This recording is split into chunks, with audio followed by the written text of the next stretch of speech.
राम राम। आज हम श्रीमद् भगवत गीता के अध्याय 18 मोक्ष संन्यास योग का श्लोक 70 संस्कृत उच्चारण और हिंदी अर्थ सहित समझेंगे। पहला चरण अ के साथ आधा ध। आप आधे ध को ये के साथ में भी बोल सकते हैं। अ आधे ध के साथ ये ध्ये और ध्ये के बाद में आधा श षटकोण वाला अध्येष्यते। अध्येष्यते। च में अ मिक्स करेंगे च, य में अ मिक्स य, इम शब्द पूरा आने के बाद म पे अनुस्वार अधम इमम।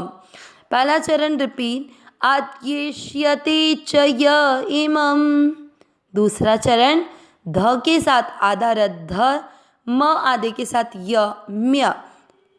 क्या शब्द बना? धर्म्य। शब्द पुराने के बाद य पर अनुस्वार आधा म धर्म्यम।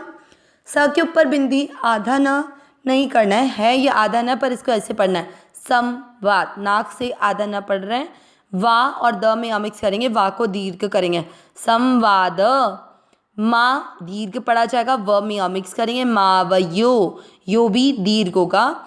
यो में ओ की मात्रा तो विसर्ग को पढ़ेंगे ह मावयो हो। दूसरा चरण फिर से धर्म्यम संवाद मावयो हो।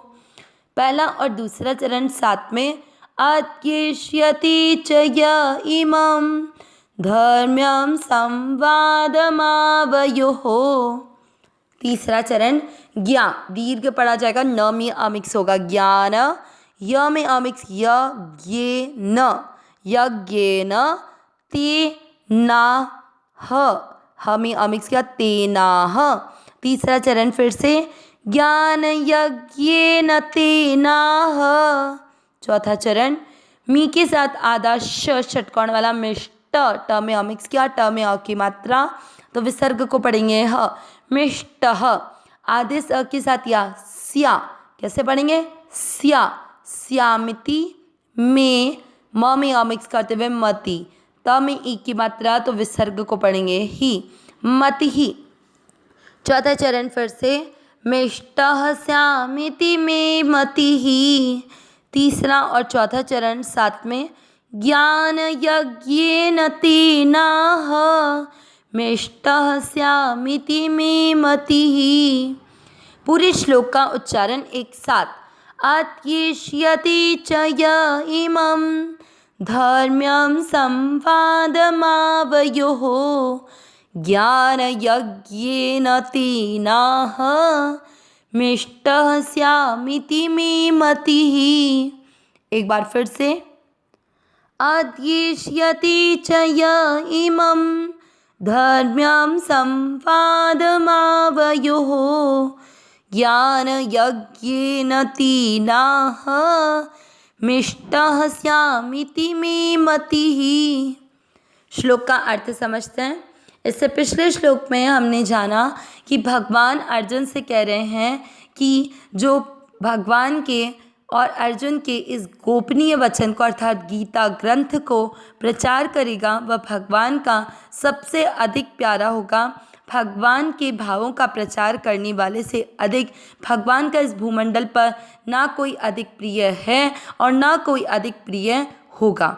इस तरह भगवान ने कहा कि जो मेरे भाव को निस्वार्थ और निष्काम भाव से प्रचारित करता है मैं उसका ऋणी होता हूँ, क्योंकि उसके अधिक मेरा और कोई भी प्रिय हो ही नहीं सकता।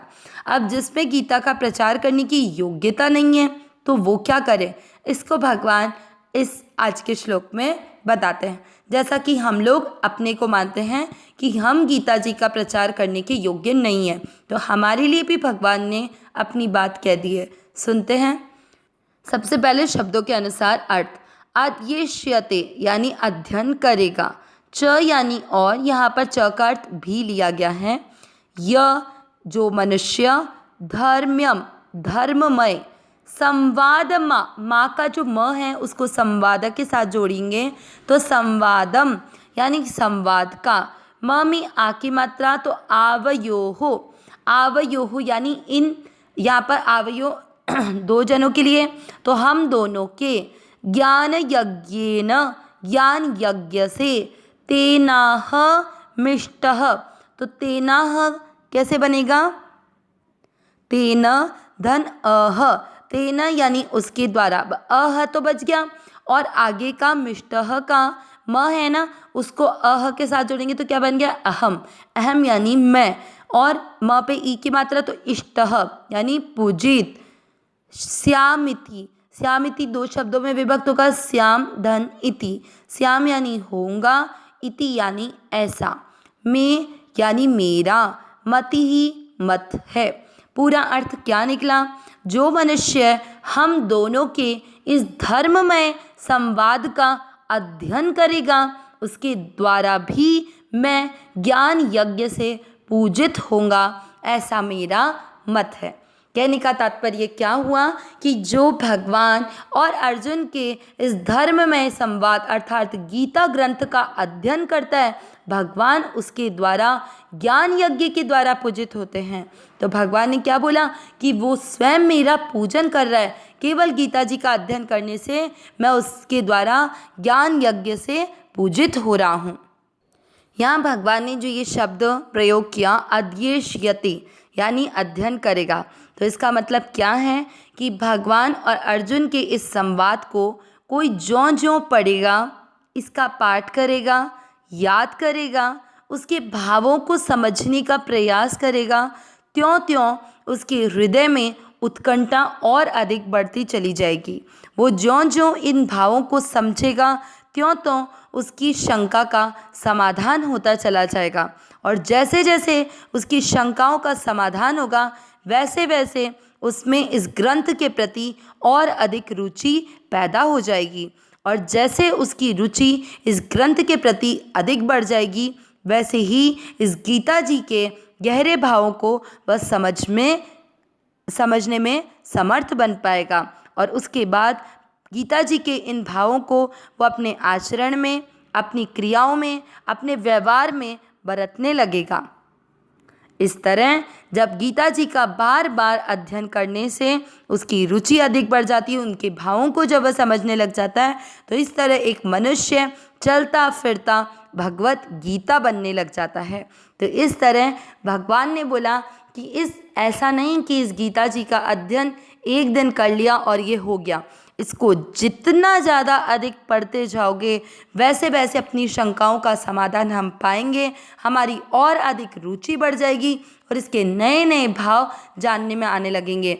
ये बात महाराज जी भी अपने सत्संग में कई बार कहते हैं कि वो बचपन से इस ग्रंथ को पढ़ रहे थे, लेकिन जब तक उन्होंने अपनी उम्र पाई तब तक भी महाराज जी कहते थे कि मुझे इस ग्रंथ के भाव में अभी भी गहराई दिखती है, अभी भी नए नए भाव इन गीता जी के श्लोकों में मुझे जानने को मिलते हैं। तो जितना हम इस ग्रंथ को अधिक उतरकर इस ग्रंथ में डूबते चले जाएंगे उतने ही हम इसकी गहराई को, इनके भावों को जो भगवान ने अर्जुन से कहने चाहे उन भावों को समझने में समर्थ बन पाएंगे। इसलिए इस ग्रंथ को अध्ययन करके रोकना नहीं बल्कि इसका अध्ययन करते रहना है, और ये तभी संभव है जब हम इसको अध्ययन करके अधिक से अधिक लोगों तक इसका प्रचार करें, उन लोगों को गीता जी सिखाएं, उन लोगों को भी इन भावों को प्रचार करने के लिए कहें।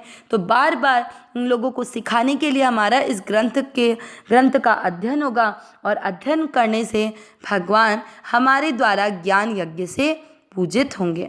अविनाशी सहज सुख राशि, हे नाथ हे मेरे नाथ, मैं आपकी शरण में हूँ, आप कृपा करें मैं आपको भूलूँ नहीं।